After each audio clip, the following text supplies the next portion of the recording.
승리하는 복된 하루가 되시기를 간절히 축원을 드립니다. 어떤 한 남자가 마차를 타고 가고 있습니다. 바깥은 쌀쌀하고요. 하지만 마차 안에는 자기가 준비해온 등불이 있어서 이 마차 안은 매우 밝기도 하고 또 따뜻한 온기로 인해서 그는 매우 평안해 보입니다. 반면에 마차를 끌고 있는 마부가 있는데요. 이 마부는 차가운 밤 공기를 맞으며 그리고 깜깜한 길을 가고 있습니다. 그런데 이 두 사람에게는 바로 큰 차이가 이렇게 있지만 이 사람에게도 또 다른 것이 하나 더 있는데, 등불을 가지며 따뜻한 마차 안에 있는 그 부유한 남성은 절대 볼 수 없는 것 한 가지. 하지만 반대로 밖에서 차가운 밤 공기를 맞으며 추운데도 불구하고 마차를 몰고 있는 이 마부에게 둘이 똑같이 눈은 볼 수 있지만 볼 수 없는 한 가지는 무엇이냐? 바로 밤하늘의 무수한 별과 그리고 달빛이라는 것이죠. 마차 안에서 따뜻한 등불을 켜고 있으니 이 안에가 밝고 따뜻한 건 사실이지만 그 등불로 인해서 밖에 있는 그 많은 별들과 또한 달빛들이 잘 보이지 않습니다. 하지만 마차를 몰고 가는 마부는 비록 차가운 밤을 그는 가고 있지만 또 자기 앞을 잘 비켜주는 밝은 등불도 없지만, 하지만 그는 그 무엇보다 아름다운 그런 밤하늘의 별들과 그리고 달빛들을 볼 수 있다라는 사실이죠. 이 비유는 덴마크의 신학자였던 키에르케고르가 했던 비유입니다. 그런데 이런 비유를 왜 했을까? 19세기에 계몽주의가 발달하며 어떤 사람들의 어떤 이성주의가 발달했던 그때의 많은 사람들이 이성과 지식을 가지고 하나님을 파헤치기 시작했고, 또한 하나님의 존재라든지 아니면 하나님의 것들을 그들은 밝혀낼 수 있다고 그렇게 믿고 또한 그렇게 비판했던 것이죠. 하지만 사람의 이성이 점점점 밝아지고 많아질수록 하나님의 영광을 드러내는 것이 아니라 오히려 자기들의 생각이나 아니면 어떤 자기들의 어떤 이러한 이성에 갇혀서 오히려 하나님의 영광을 제대로 잘 바라보지 못하며 깨닫지 못하고 살아가고 있는 어리석음을 바로 비유했던 그런 비유이기도 합니다. 오늘 본문에서 바로 시편에 있는 기자가 주님의 온 땅과 하늘을 바라보며 바로 하나님의 영광이 무엇인지를 오늘 고백하고 있는 것을 볼 수 있는데요. 1절과 또한 9절에 있는 말씀에 반복해서 말하고 있는 것은 주의 이름이 온 땅에 어찌 그리 아름다운가 라는 이러한 믿음의 고백을 가지고 고백하고 있는 것을 볼 수 있습니다. 마치 물론 예전에는 알고 있었지만 무엇인가에 그가 이 하나님의 영광을 잘 보지 못하고 있다가 무엇인가에 가려서 아니면 또한 미처 깨닫지 못하였다가 뭔가 새롭게 깨닫게 되었다는 그런 느낌을 우리는 이 고백을 통하여 느낄 수 있는데요. 그렇다고 이전부터 하나님의 영광이 그리고 하나님의 은혜가 이 시편의 기자인 다윗에게 과연 없었던 것인가? 아닙니다. 하나님의 은혜와 영광은 항상 우리에게 함께 하시며 역사하고 계시는데, 그런데 우리가 이것을 잘 깨닫지 못하고 또한 보지 못하고 그리고 우리가 감사하지 못하며 살아갈 때가 많다는 겁니다. 그래서 이 온 땅에 가득한 하나님의 영광, 이 영광을 바라보며 또한 이 영광을 깨닫게 된 시편 기자는 그래서 하나님 앞에 감사함으로 또한 찬양함으로 나아가고 있는 것이죠. 그렇다면 하나님의 영광이 덮여져 있는 그 세상 가운데 이 하나님의 영광을 보지 못하게 하는 것들은 과연 뭘까? 오늘 2절에 있는 말씀에 보니까 나의 대적으로 말미암아 바로 이 하나님의 영광을 잘 바라보지 못하게 되는 일들이 많다는 것을 보고 있습니다. 이 나의 대적과 대조적으로 표현되고 있는 표현들은 바로 어린아이들과 그리고 젖먹이들입니다. 이 어린아이들과 그리고 젖먹이들은 정말 부모의 그런 사랑과 혹은 또 부모의 도움이 없으면, 누구의 돌봄이 없으면 생존조차 하기 어려운 그런 존재들이 바로 이런 아이들과 젖먹이들이죠. 반대로 나의 대적들은 바로 큰 사람들입니다. 원수와 보복자들인데, 이 사람들은 쉽게 자기의 능력과 자기의 힘으로 살아갈 수 있는 사람들을 말하고 있습니다. 가만히 보면 세상에서도 내 힘으로 자기의 능력으로 살아갈 수 있다고 떵떵거리며 말하는 사람들은요, 결코 다른 사람들을 잘 돌보지 못하거나 아니면 돌보려 하지 않는 모습들이 의외로 많습니다. 우리가 잘 알고 있는 다윗과 골리앗에 대한 이야기 아시지 않습니까? 골리앗은 거인이었습니다. 힘도 능력도 무기도 좋았습니다. 반면에 그 골리앗 앞에 서 있는 다윗은 아무것도 없습니다. 무기도 갑옷도. 하지만 하나님께서는 이 싸움에서 누구에게 승리를 허락해 주십니까? 다윗에게. 그런데 이 다윗이 뭐라고 말하며 이 골리앗 앞에 나아갔죠? 너는 칼과 창을 가지고 나에게 나아오지만 나는 하나님의 이름으로, 전능하신 하나님의 이름으로 나간다고 그는 선포하고 있습니다. 작은 아이의 말이 바로 큰 무기를 가지고 또한 능력을 가지고 있는 이 거인을 무너뜨릴 수 있었던 것은 다윗이 가지고 있던 어떤 무기의 종류나 아니면 자기가 갖고 있는 능력이 아닙니다. 어린아이였지만, 어린아이와 같은 존재였지만 하나님의 영광을 바라보며 하나님의 영광을 생각했던 다윗이 그 골리앗과의 싸움에서 이길 수 있었던 겁니다. 예수님이 예루살렘에 들어오실 때에 이스라엘 사람들이 자기의 겉옷을 벗어서 땅에 깔며 예수님을 찬양합니다. 호산나 다윗의 자손이요. 이 메시아를 영접하고 있는 그런 사람들의 모습입니다. 아이들이 기뻐서 찬양합니다. 호산나 다윗의 자손이요 찬송하리로다. 이렇게 아이들이 찬양할 때에 그 아이들의 노랫소리를 듣고 싫어하는 사람들이 있었습니다. 누구였죠? 바리새인들과 서기관들입니다. 이 사람들은요, 당시에 어떤 인간적인 눈으로 보면 이 제사장들과 서기관들은 큰 사람들입니다. 당시에 뭐 재물과 권력과 혹은 또 지식과 사실 모든 것을 다 가지고 있는 사람들입니다. 그런데 왜 이렇게 한결같이 이런 사람들은 하나님의 영광을 잘 바라보지 못하는 걸까요? 하나님의 은혜를 누리며 살아가는 사람들이, 죄송한 표현이지만 좋은 아파트에 높은 곳에 많은 걸 가지고 살아가는 사람들이 하나님의 영광과 은혜를 알며 살아가는 사람들이 아닐 수 있습니다.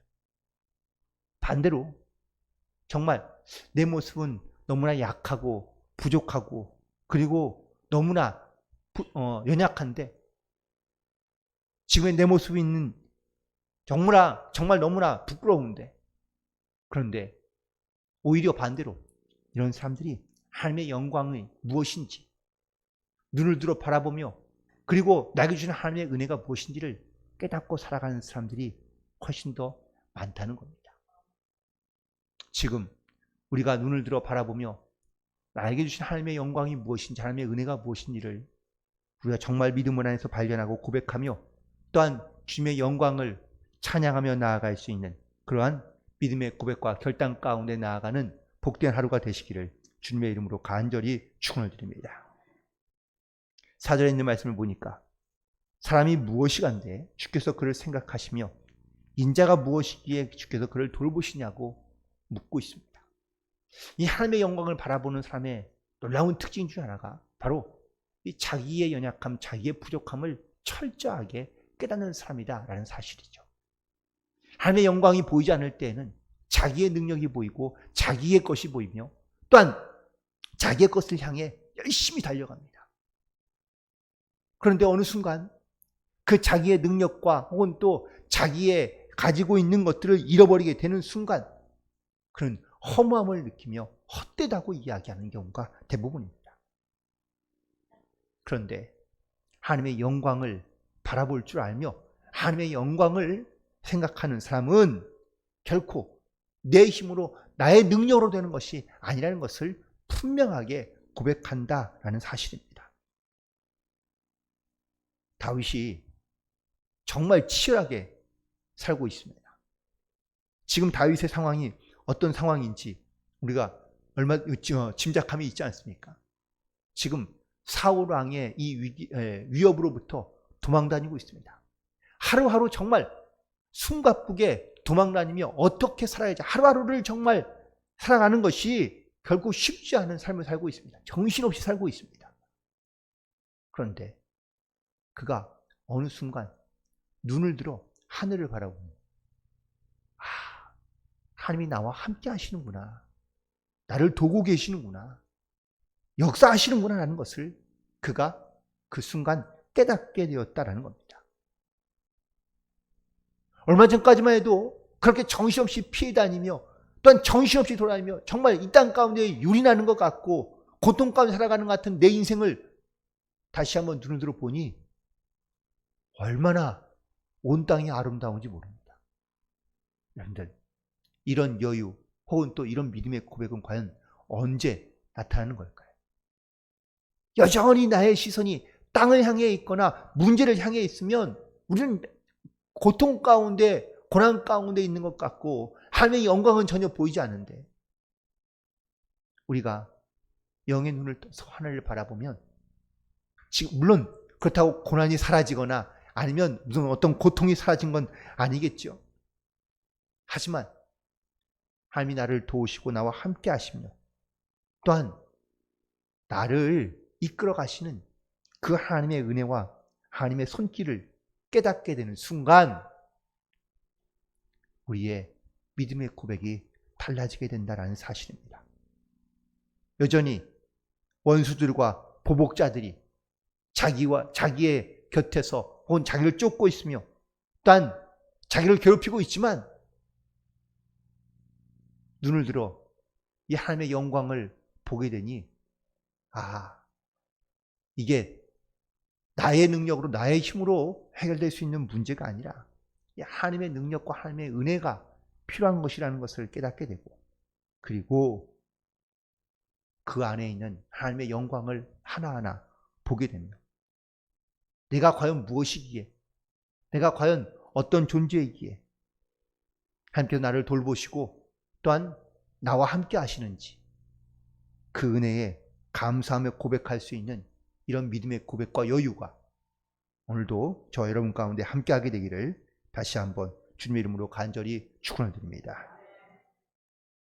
그리고 5절에 있는 말씀을 보니까 그를 하나님보다 조금 못하게 하시고 영화와 존귀로 관을 씌우셨다고 말씀하고 있습니다.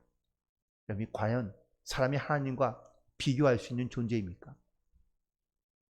물론 하나님께서 처음에 사람을 만드실 때는요 당신의 형상대로 창조하셨다고 말씀하고 있습니다.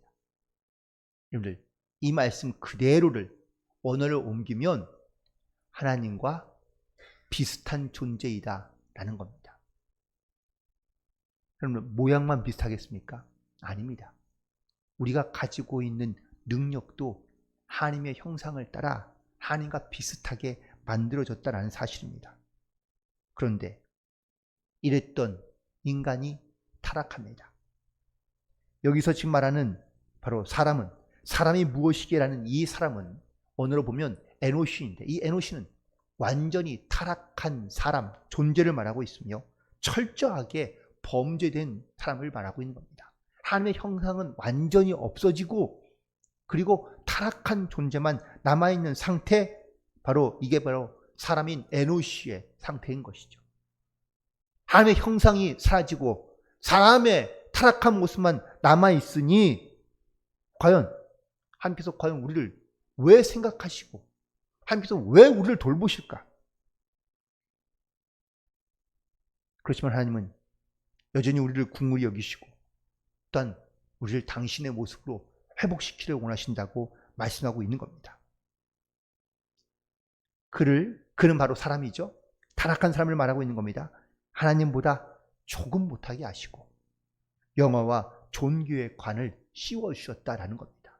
즉 사람이 갖고 있던 어떤 능력이나 아니면 사람이 가지고 있는 어떤 행함으로 자기에 있는 것으로 우리가 온전해지거나 또한 하나님의 영광을 우리가 입을 수 있는 것, 그 관을 쓸 수 있는 것이 아니라 하나님의 오직 은혜로만, 하나님의 영광으로만 우리가 주님의 하나님의 거룩한 백성으로 이 땅 가운데 살아갈 수 있다라는 사실입니다. 이 은혜를 다시 한번 보게 되고 깨닫게 되니 다윗은 감사할 수밖에 없는 겁니다. 결국 그는 9절에 있는 말씀에 다시 고백합니다. 여호와여, 여호와 우리 주여, 주의 이름이 온 땅에 어찌 그리 아름다운지요. 눈을 들어 하나님의 영광을 바라보며 그리고 하나님의 은혜를 다시 한번 깨닫게 된 이 다윗이 온 땅을 바라봤을 때에 온 땅 가운데 좀 전까지만 해도 그렇게 고난과 고통과 어둠과 불편과 그런 사망과 음침한 것들만 있었던 그 온 땅이 지금은 아주 환하게 아름답게 밝게 보이고 있다는 사실입니다. 여러분들 이런 믿음의 고백 혹은 이런 은혜는 과연 언제 우리가 고백할 수 있는 겁니까? 그건 바로 내 마음 가운데 하나님의 은혜와 영광이 충만해져 있을 때 우리가 이런 하나님의 영광을 바라보게 되고 또한 이런 은혜를 고백할 수 있게 되는 줄로 믿습니다. 믿는 자에게만 하나님께서 은혜를 베푸시고 믿는 자에게만 하나님께서 영광을 나타내는 것이 아닙니다. 사실 해와 또 하나님의 은혜는 모든 사람에게 하나님께서 주신 겁니다. 누구나 다 그 하나님의 은혜와 영광을 누리며 살아갈 수 있도록 하나님께서 기회를 주시고 은혜를 주시고 나타내 모든 사람들에게 하나님께서 역사해 주십니다. 그런데 중요한 것은 삶의 그 중요한 순간들마다 내가 눈을 들었고 하나님의 영광을 바라볼 수 있는 자, 또 그 영광을 깨달을 수 있는 자, 그리고 그 하나님의 영광을 감사함으로 찬양하며 고백할 수 있는 자만이 그 영광을 누리며 살아갈 수 있다라는 사실입니다.